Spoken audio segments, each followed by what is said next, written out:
Good afternoon.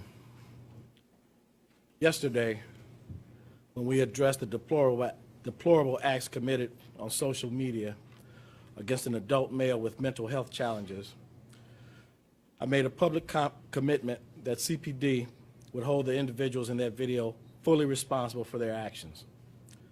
I also made it very public that we would conduct a methodical investigation based upon the facts, including whether or not this incident would be considered a hate crime.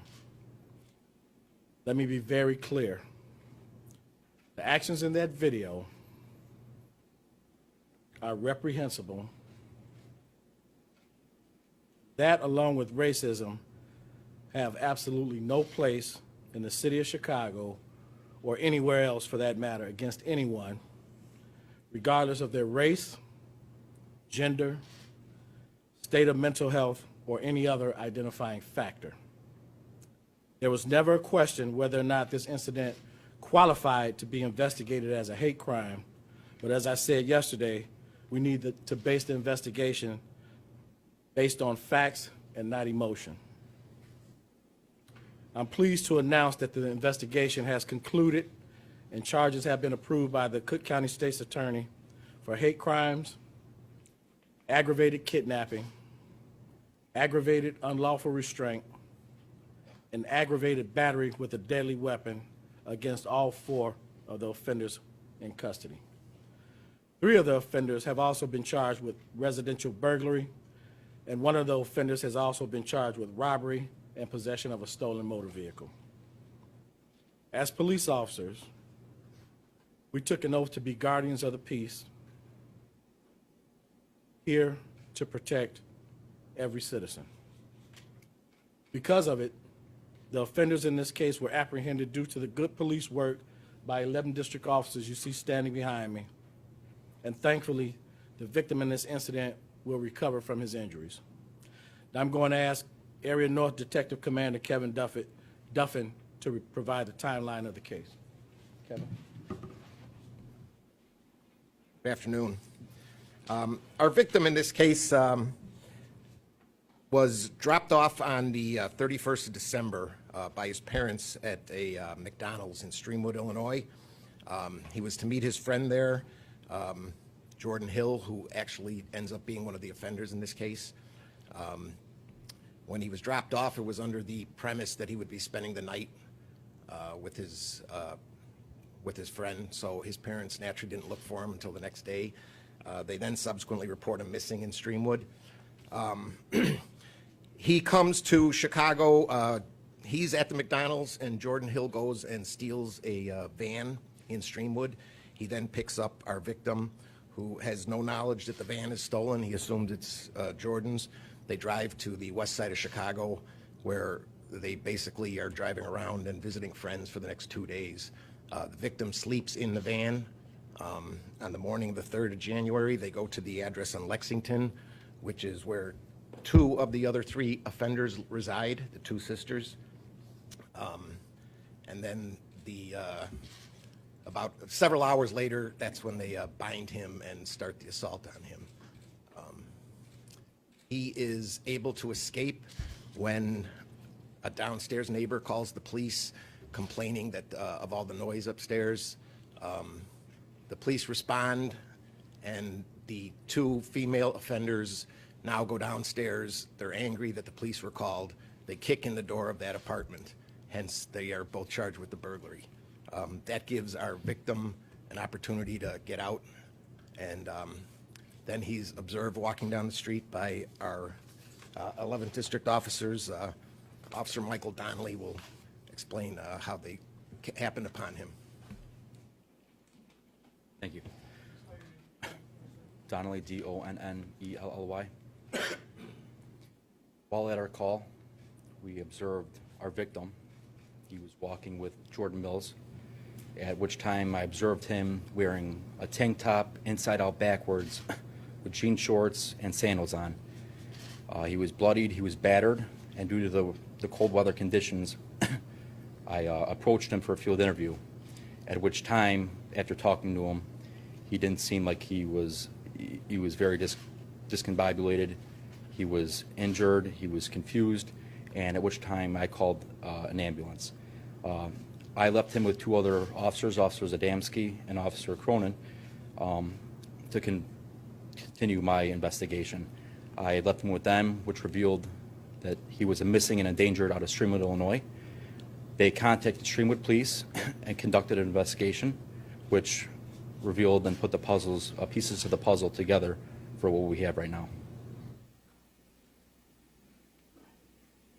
Okay, we'll take questions now if you have any questions.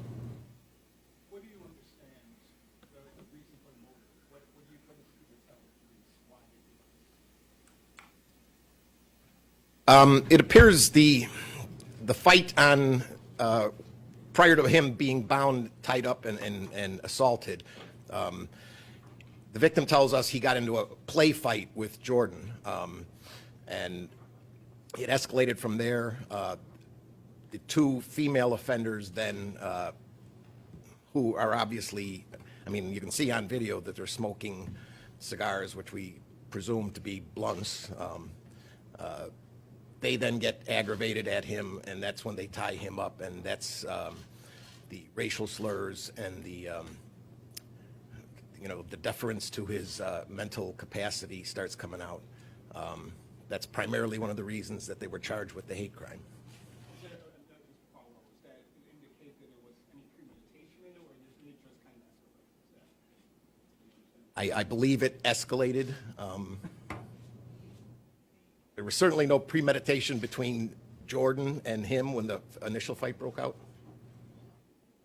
Do we know whether the victim voted for President-elect Trump, whether the suspect knew how he voted, whether that in any way influenced his being beaten, his being targeted? No, What is the relation between the Covington women? Are they sisters? they are sisters, yes. What was the initial connection between Jordan Hill and the victim? They are acquaintances. They attended a school together in Aurora at some point. I don't know if it recently, but at some point. Do they hang out often? Have they hung out before? Or anything? They have hung out occasionally before, not frequently. When was the last time he had any contact with any of them before today? I can't answer. I'm not sure. And there seems to be a little confusion. The victim's family is saying that when the police came, he was able to escape, and that's when they found him. So there seems to be a little confusion of what happened before he was seen walking on the street. Can you explain that a little bit for us? The police are called. The two female offenders know that because apparently the downstairs neighbor came up and said, if you don't knock off the noise, I'm going to call the police. So they go downstairs, they're mad at her, they start kicking her door in, and that's when the police arrive. I believe your call was a damage to property? Criminal damage to property was the assignment. That's when he has his opportunity to get out.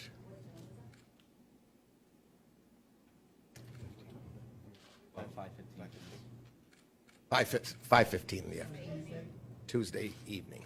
What's the relationship of the four charged?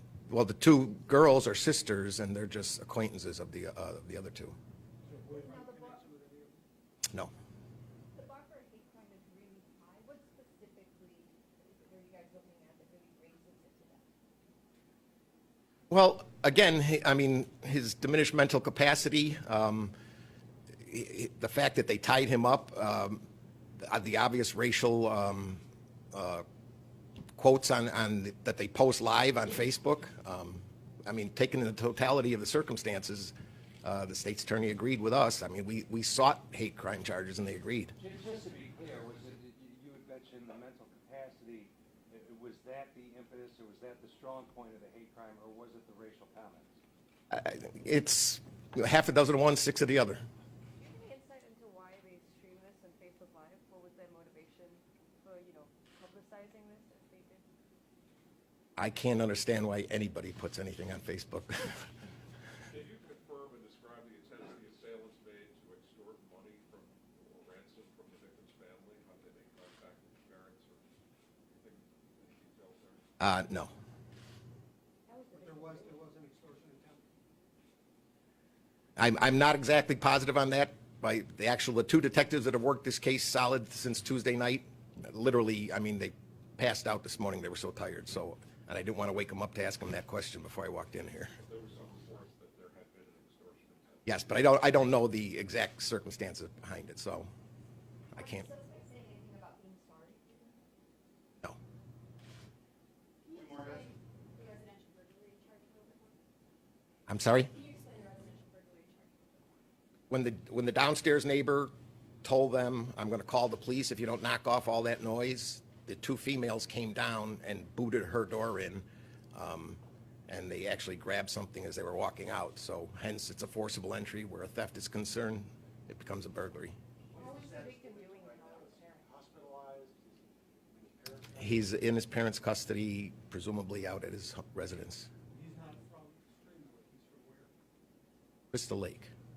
How long was he in that position, in that? It appears that he was in that physical position, tied up in the corner, for about 4 or 5 hours. Last one? And of course, the video just shows us a small window of time. Anything else that was happening to him? We see what's in that video, but what else has happened to him that perhaps we don't know about? Well, we have no other video, but we have the statements of the four of them. I mean, they admit that they were beating him, kicking him. They made him drink toilet water. And then obviously the video where they're cutting a piece of his scalp. Yesterday, you said he might have been held hostage for 24 to 48 hours. Can you give us a better, solid time frame, how long he was with them? Well, he was with Mr. Jordan from last Friday. The actual, but you have to realize the first 2 days he's with him voluntarily. He's riding around in a van that he thinks is Jordan's. It's not until they get to the apartment on Lexington, and even then it's several hours later before the fight breaks out and they tie him in. So he was with them, or at least with Jordan, since Friday, but the actual assault and kidnapping and the crimes took place over probably a 6-hour period on the 3rd. Friday or Saturday? Because the parents said they hadn't seen him since Saturday.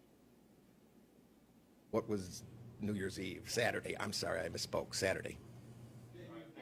Offenders live there? Did any of the offenders live in that particular apartment right? The two females lived there, yes. And then what date did you say the assault actually happened? January 3rd.